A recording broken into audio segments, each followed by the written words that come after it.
Mengapa pasukan khusus Amerika yang bertugas di Afghanistan dan Irak berpenampilan berbeda dengan pasukan regulernya?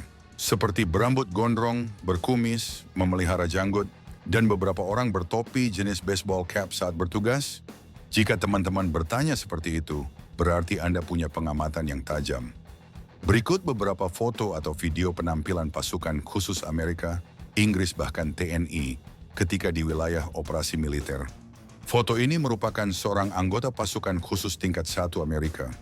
Kemungkinan Delta atau DevGru tampangnya lebih sangar dari mercenary atau tentara bayaran. Berikutnya Green Beret ketika beroperasi di Libya, penampilannya seperti orang kantoran lagi outing. Pasukan Delta di Afghanistan tampangnya lebih mirip mujahidin.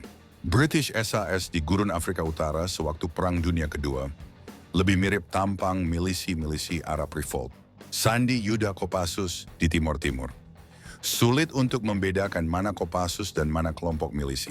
Banyak anggota unit pasukan khusus memang punya gaya yang berbeda dengan anggota unit pasukan reguler. Salah satunya adalah dalam hal disiplin berpakaian dan berdandan. Normalnya militer itu rambut cepak, klimis tanpa jenggot atau kumis lebat, dan menyapa atasan harus dengan cara yang benar dan kaku ala militer. Namun tidak demikian dengan pasukan khusus. Kalau di militer Amerika, anggota US Army Special Force, SFOD atau Delta Force, SEAL Team 6 atau DevGru, dan Marine Raiders justru kebalikannya.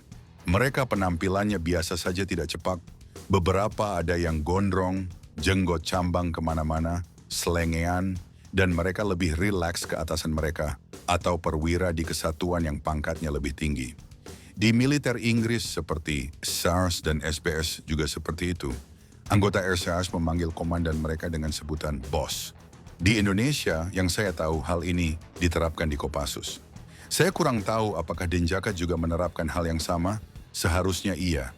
Saya pernah melihat foto ditunjukin teman yang lagi di Cijantung. Katanya itu personel Sandi Yuda lagi pada nongkrong. Yang saya lihat cuman abang-abang dan mas-mas biasa lagi main HP. Nggak ada cepak seperti anggota Kopassus pada umumnya, ordinary banget.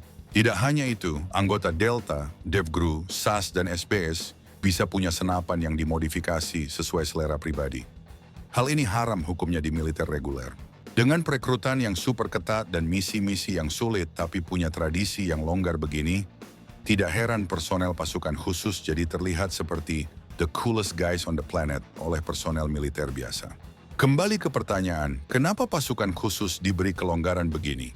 Karena tugas mereka banyak berhubungan dengan pengintaian, intelijen, dan operasi-operasinya sifatnya tertutup atau rahasia. Kalau kelihatan tampang militernya, jangan harap mereka bisa sukses misinya. Infill, recon, exfil, semua senyap, jadi tidak boleh menonjol di antara orang-orang lokal. Alasan lain, tugas dari pasukan khusus adalah unconventional warfare. Itu berarti mereka akan masuk jauh ke wilayah musuh, hidup di antara orang-orang lokal, bergaul dengan orang-orang lokal, berlatih dan bertempur bersama mereka.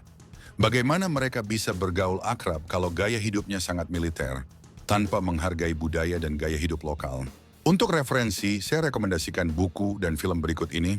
Buku ini menceritakan secara detail perbedaan unit-unit pasukan khusus yang terlibat di pertempuran Mogadishu pada tahun 1993,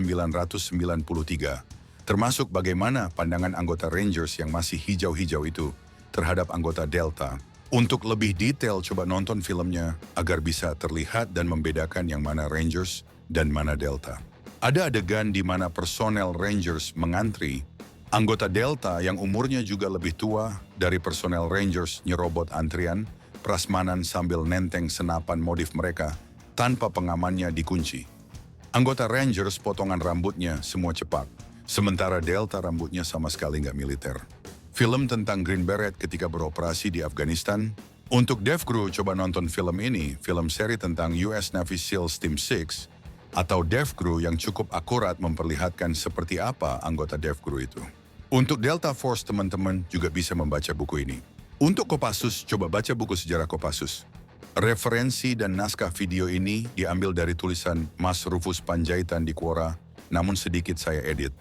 Untuk teman-teman yang ingin membaca tentang geopolitik, terutama politik Timur Tengah, militer, sejarah, dan lain-lain, silahkan kunjungi akun Quoranya. Itulah pembahasan video kali ini tentang penampilan pasukan khusus ketika berada di wilayah konflik. Jangan lupa like and subscribe agar mendapatkan notifikasi video terbaru dari channel ini. Saya undur diri, salam Ami Rifle.